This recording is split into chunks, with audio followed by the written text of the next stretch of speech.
सबसे अलग थलग जंगल के रास्ते के बीच था वो संतरे का पेड़, जो अब जवान हो गया था। घमंडू तो वो पहले ही बहुत था, मगर अब जब से सफेद रंग की महकती हुई कलियां उस पेड़ पर खिली थीं, तब से तो वो और ही हवाओं में था। वो तो किसी से सीधे मुंह बात ही ना करता था। जब एक मधुमक्खी उड़ती हुई आकर उस संतरे के पेड़ पर बैठकर उसकी सफेद कली का रस पीने लगती है, तो वो जोर के झटके के साथ बोलता है। रुको रुको गंदी मधुमक्खी, तुम्हारे डंग में जहर है। मुझे जहरीला ना कर देना। मेरे फल बहुत मीठे होंगे। पहली बार मुझ पर फल लगने वाले हैं। मैं नहीं चाहता कि तुम्हारी वजह से मेरे फल कड़वे हो जाएं। पेड़ पेड़ ताजा और खिलते फूलों का रस पीना ही हमारा काम है। हम तो कड़वे फूलों के रस को भी मीठे शहद में बदल देती हैं। भला मैं कैसे आपके फल को कड़वा करूंगी? ज्यादा बोलना आदत नहीं है मेरी। तुम यहाँ से जा सकती हो। किसी कड़वे पेड़ पर जाओ और उसी के रस को शहद में बदलो। मेरे फल तो पहले ही शहद की तरह मीठे हैं। इतना घमंड अच्छा नहीं, और दूसरों से नफरत करोगे तो जी नहीं पाओगे अकेले। क्या ठीक क्या गलत, अब एक छोटी मधुमक्खी मुझे समझाएगी। जाती हो या एक लगाऊं? बहुत निराश होकर वो छोटी मधुमक्खी वहां से चली जाती है। रात को हवा के साथ उस पेड़ के फूलों की महक पूरे जंगल में फैल रही थी, जिसे वो घमंडी पेड़ अच्छे से समझ रहा था। सुबह होते ही संगीत गाते हुए पक्षी उस बड़े संतरे के पेड़ की तरफ आकर्षित होते हुए आते हैं। चिड़िया वहां आकर गुनगुनाती है, तोता भी मीठे मीठे संगीत गाता है। बुलबुल तो उस पेड़ की कुछ ज्यादा ही दीवानी थी। वो तो सारा दिन वहीं बैठी रहती थी। दिन गुजरते गए, कभी धूप कभी छाँव। मौसम भी बदल गया, ठंड बढ़ गई और उस संतरे के फूल फल में बदल जाते हैं, जो अब पक चुके थे। पूरे जंगल में वो संतरे का पेड़ सबसे सुंदर दिख रहा था। उसके फल ऐसे दिख रहे थे जैसे किसी दुल्हन ने गहने पहन रखे हों। अब मुझे बुरी नजरों से बचकर रहना होगा। बहुत सावधान रहना होगा मुझे। किसी को अपना फल नहीं खाने दूंगा। मैं क्यों अपनी सुंदरता हमेशा के लिए ना रखूं? दोस्त, मैं कब से इसी इंतजार में थी कि कब आपके मीठे फल पके और कब मैं स्वाद चखूं आपके मीठे फल का। क्या ये तुम क्या कह रही हो? मैं भी कहूँ, हर रोज तुम यहाँ मेरे पास आकर संगीत क्यों गाती हो? बहुत हो गया। अगर मेरे फल खाने का इरादा है तो तुम यहाँ से जा सकती हो। मगर क्यों दोस्त, हम पक्षी और पेड़ एक दूसरे के सहारे ही तो जिंदा हैं। हमारे मीठे संगीत सुनने से ही आपके फल मीठे होते हैं। क्या अच्छा क्या बुरा? अब क्या एक छोटी बुलबुल मुझे समझाएगी? जाओ जाओ मोटो, कहीं से जाकर बेरी के फल खाओ। मेरे फल कोई नहीं खा सकता। बुलबुल निराश होकर वहां से चली जाती है। कुछ दिन गुजर जाते हैं और फिर उस संतरे का एक फल खराब हो जाता है। एक फल खराब हो गया, कोई दिक्कत नहीं। मुझ पर और भी बहुत सारे फल हैं। ये खराब फल मैं किसी पक्षी को दे दूंगा। चिड़िया, जो उसी पेड़ से थोड़ी ही दूर रहती थी, वहां आती है। मैं समझ गया, मैं सब समझ गया। मुझे सब पता है। तुम यहाँ क्यों आई हो? फल चाहिए क्या? मेरा मीठा मीठा फल खाने आई हो तुम? हाँ, आप बहुत अच्छे हो। पहली बार फल लगे हैं आपके ऊपर। जब आप छोटे से थे तब से मैं आपकी सेवा कर रही हूँ। अच्छा अच्छा, ज्यादा मक्खन ना लगाओ। वो ऊपर वाली डाल पर जो फल है वो तुम खा सकती हो। मगर दोस्त, वो फल तो खराब है। वो तो काला हो गया है। आपका भोज कम हो जाएगा। आप हमें अपने मीठे फल खाने दें। क्या अच्छा क्या बुरा, मुझे सब पता है। अब छोटी चिड़िया मुझे समझाएगी। वो पेड़ सबके साथ ऐसा ही करता और सबको यही कहता। तोता क्या, कबूतर क्या, वो सबको भगा देता। कालू कौवा तो खराब फल ही खा लेता और खुश होकर वहाँ से चला जाता। फिर एक रात हवा तेज थी जो आहिस्ता आहिस्ता आंधी में बदल जाती है। संतरे के पेड़ की शाखाएं फल के बोझ से झुकी हुई थीं। तेज हवा के सामने वो बड़ा पेड़ बहुत छोटा हो गया था। वो संतरे का पेड़ बहुत मुश्किल से खड़ा था।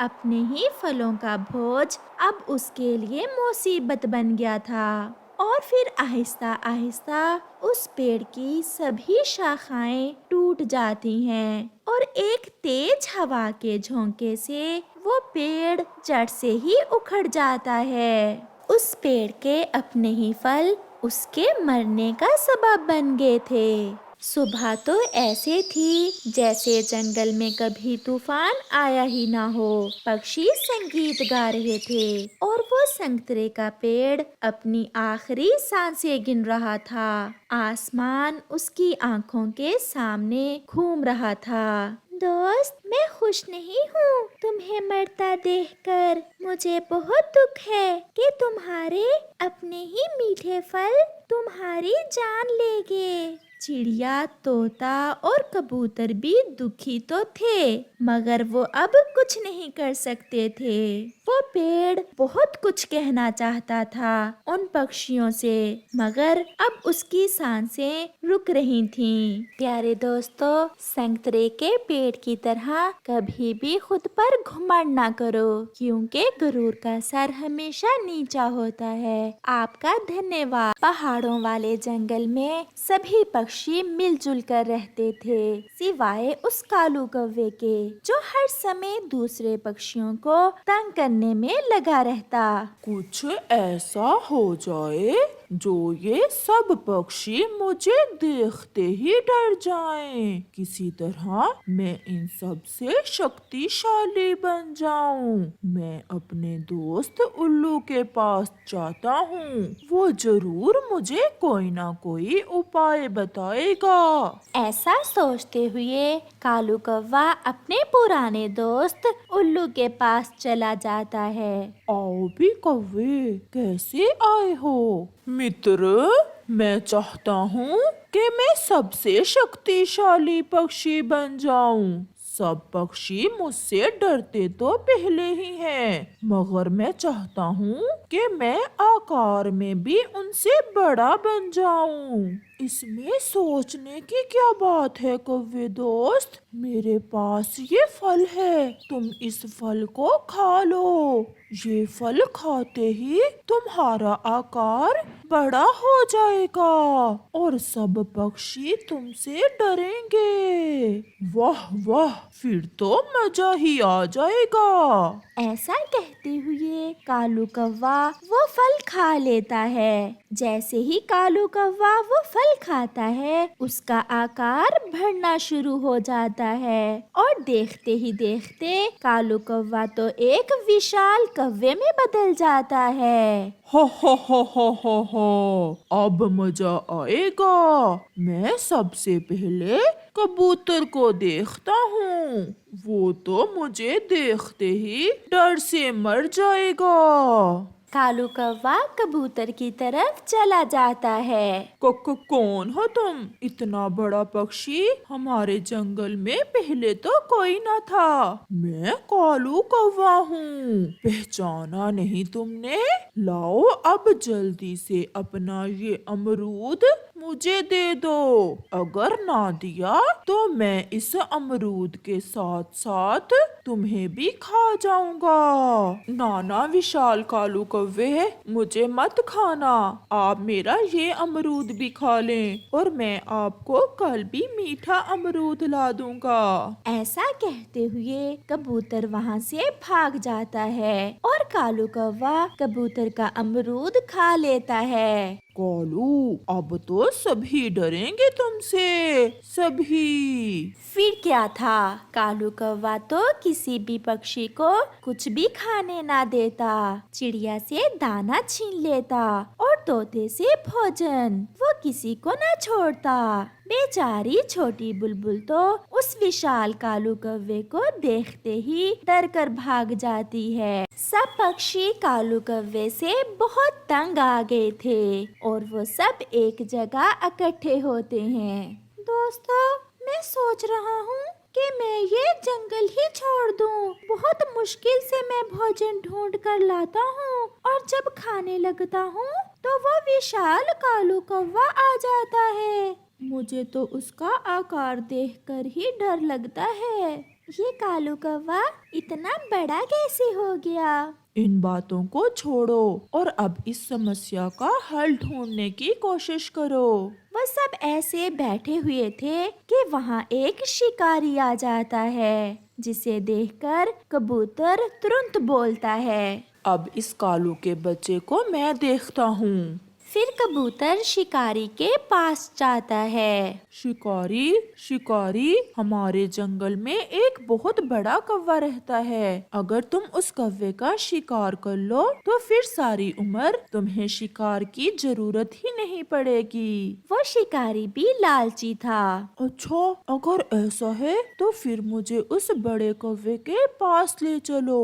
आप मेरे पीछे पीछे चलो, मैं अभी तुम्हें उस विशाल कौवे के पास ले जाता हूँ। फिर कबूतर उस शिकारी को कालू कौवे के पास ले जाता है। कबूतर, क्या लाए हो मेरे लिए? मैं तो पहले ही बहुत भूखा हूँ। मैं तुम्हारे लिए बहुत मीठा फल लेकर आया हूँ। ये कौवा तो बहुत बड़ा है, इससे मुझे अच्छा मुनाफा मिल जाएगा। मैं इसके पंख उतार कर चिकन बनाकर बेच दूंगा। ऐसा सोचते हुए शिकारी बंदूक चलाता है। सीधी गोली कौवे के लगती है और कालू कौवा वहीं गिरकर मर जाता है। कबूतर खुशी खुशी वापस चला जाता है और कालू कौवे को बुरे कामों की सजा मिल जाती है। मेरी तो किस्मत ही जाग गई। आज शहर वालों को कौवे का गोश्त बनाकर खिलाऊंगा।